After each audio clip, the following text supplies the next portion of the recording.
let's see. Number 4 they have listed. Triple H versus Roman Reigns. Fucking Reigns. You think so? Yeah. Well, okay, so we're going to have to kind of talk about the Shane Taker match because I heard rumblings. This podcast I listened to, he mentioned that there's been talk apparently of not ending the show with Triple H and Roman Reigns and instead ending it with the McMahon-Taker match. And if that's true, I could see Roman Reigns winning. But if it's not true, I don't know. Do you really think they want to end WrestleMania with Roman Reigns winning the title and the crowd booing? Because the crowd is going to boo that. Yeah, Nobody has been getting behind Roman Reigns. No, because he's fucking awful. Do they really want to do the fucking confetti and everything? Roman Reigns on the fucking ropes with the belt? Like, do they really want that and the crowd booing? I don't think so. That's not how they want to end WrestleMania. Well, I think they do because that's WWE trying to end it on a high note. Yeah, but I don't think they're that stupid to ignore the fact that he is getting booed left and right. You don't think they're that stupid? I don't think so. That's the best. You really don't think they notice that shit? How did they not notice that he's getting booed anytime he basically does anything? He steps out there and they're like, boo, fuck you, die. Yeah, their attitude is like, well, The Rock was booed too when he started getting a push. That's true. Well, yeah, that's true, but The Rock was actually fucking good. Like he was. I don't know. The Rock at least knew a couple of moves and whatnot and was entertaining. Roman Reigns is not. I've never seen the dude wrestle, honestly. Roman Reigns it's fucking boring. It's like he's being packaged as like the new John Cena, like the guy that hardly ever loses, doesn't give up, blah blah blah. So. I don't think Triple H would retain that match, or maybe there'll be some funkiness that goes on. And not only that, but like Roman Reigns was going to win the title last year, and then at like the last second, they're like, "All right, Seth Rollins, get in there, cash it in, and you're going over." I think they did that like a half an hour before like the start of WrestleMania. Well, let me ask you this: do you think they ignored the fact that Batista got booed the shit out of the arena when he won the Royal Rumble? Because they sure as shit changed that plan pretty fast. So I don't see why they would let Roman Reigns walk out with the title when they know that people would shit all over it. Well, I just don't. I think that makes no sense. I think that was kind of like a 1 in a million case where like WWE was like, all right, you know what? Let's have Daniel Bryan win the title at WrestleMania, and then let's just kill it off as quickly as we can. Let's have him go into a feud against Kane and have Daniel Bryan run away from Kane. It's like, dude, he's the fucking baby face. And then, then he went and got hurt. And, WWE was quick to, be like, oh, here's your champion, John Cena. It's like, guys, what the fuck? Like, we're backpedaling here. Yeah, because that was WWE's way of saying, like, okay, we gave you what you wanted, and it didn't work out. Like, the guy got hurt. So, tough shit, now you're going to like what we like. Exactly. All right, well, I'm picking Triple H. I guess you're saying Roman Reigns. Yeah, Roman Reigns. Dude, if I were a betting man, I'd throw it right on there. All right, Dean Ambrose versus Lesnar in a no-holds-barred street fight. I personally got to go with Dean Ambrose.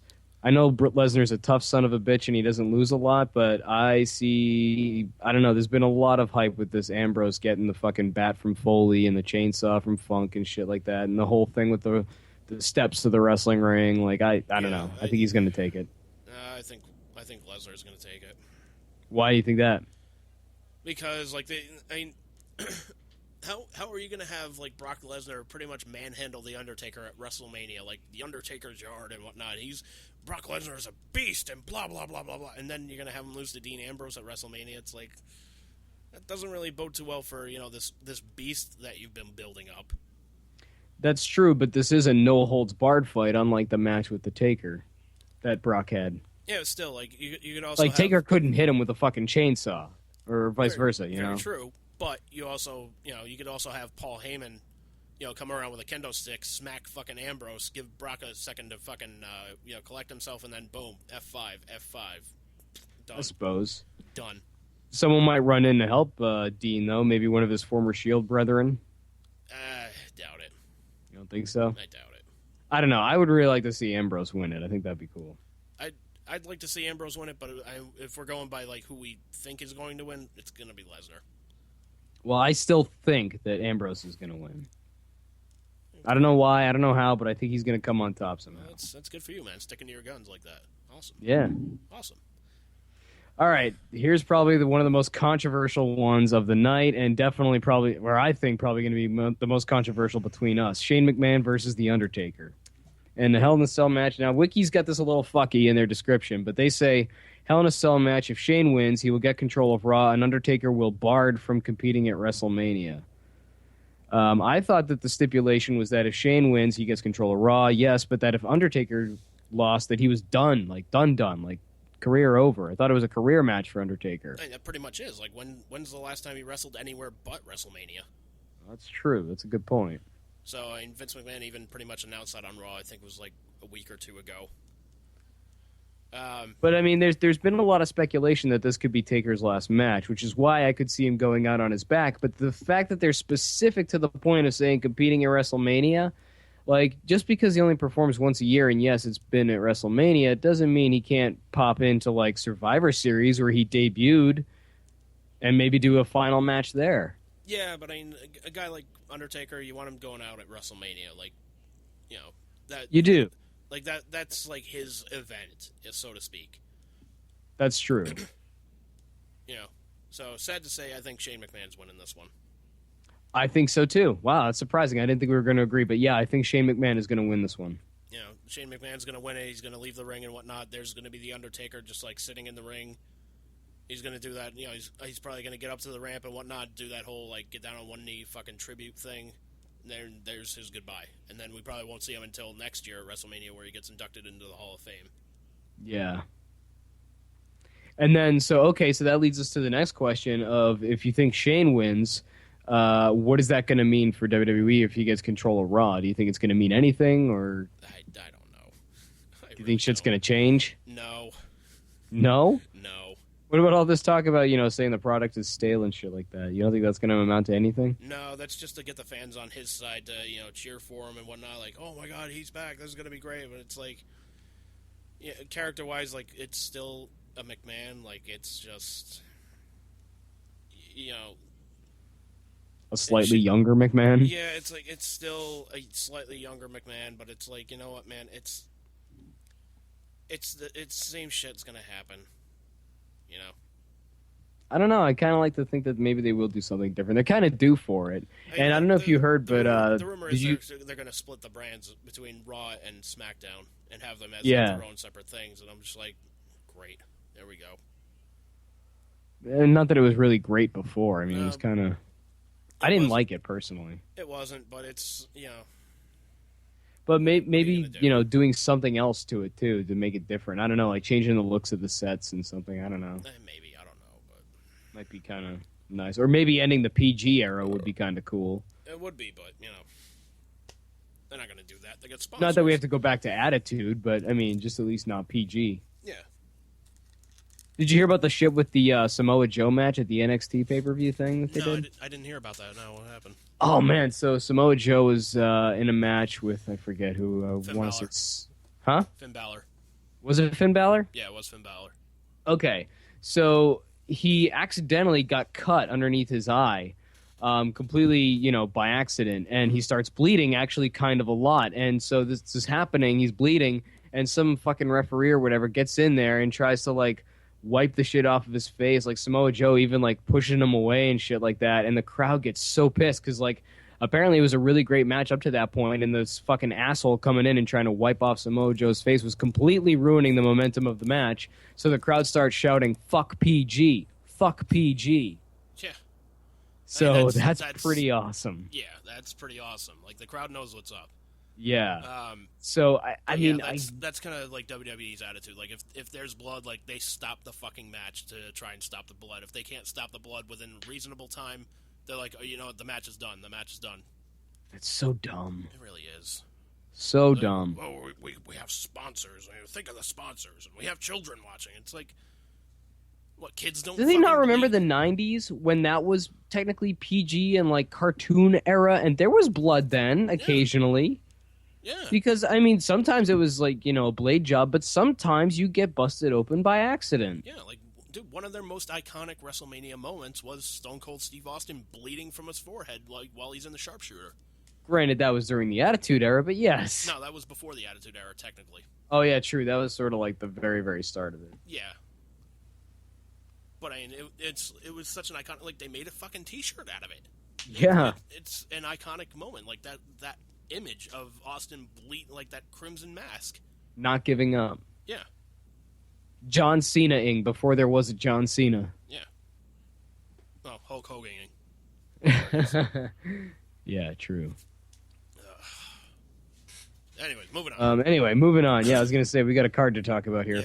Yeah. Charlotte with Ric Flair versus Becky Lynch versus Sasha Banks. Triple threat for the Divas belt. Sasha Which Banks. I heard they're going to change. They're not going to call it Divas belt that anymore. They're going to call it Women's title. Yeah. Sasha Banks. Thank God. I think Sasha Banks is going over in this one. I'm going to go with Charlotte retaining. I suspect some funkiness from Flair or something. Maybe, but you know what, man? Like, Charlotte... This is going to set up a feud between her and Sasha Banks for at least a month or two. But I mean, Sasha Banks is like the quote-unquote the hot diva right now that's getting the huge push. So, I mean, Becky Lynch is just there because... They need a body. Yeah.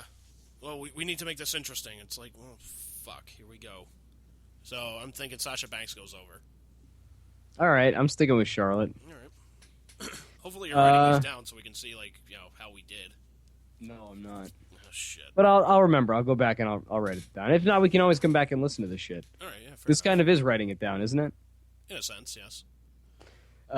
Ladder match for the Intercontinental title. This one could be interesting because we got Kevin Owens, Sami Zayn, Dolph Ziggler, Zack Ryder, a couple guys you really like in there. Sin Cara, the Human Botch Machine, The Miz, and Stardust. I really hope fucking not The Miz. No, Miz isn't gonna win this. I really fucking hope. As far as I'm concerned, man, like Sami Zayn's going over in this. Me too. Because that's gonna set up, the rivalry for the Intercontinental Championship. Him versus Owens again. It's like, oh, they were rivals in NXT. Like, you guys remember how good that was, right? Well, here it is for the Intercontinental title. It's like, well, guys, settle down. You did it. Settle down for a minute. Here, have some dip. Calm the fuck down. Yeah, I agree, though. I do think Sami Zayn is going to take it in his first... I mean, it'd be kind of interesting if he just walks in, basically, and takes the IC title. It would be kind of shitty in a way, but I do see it happening, to be honest. And it's also kind of shitty. Like, the only reason Zack Ryder's in that match is because Neville's hurt. Yeah, that's kind of shitty, too. Yeah, that is kind of shitty. Like, that just robbed the kid of a WrestleMania moment, maybe. Yeah. So... Oh, well, I mean, good for Zack Ryder. He's got a chance to make a WrestleMania moment for himself. But what about Cesaro? Isn't he on the shelf too? Technically, yes. He's looking to be coming back very, very soon, though. Oh, okay.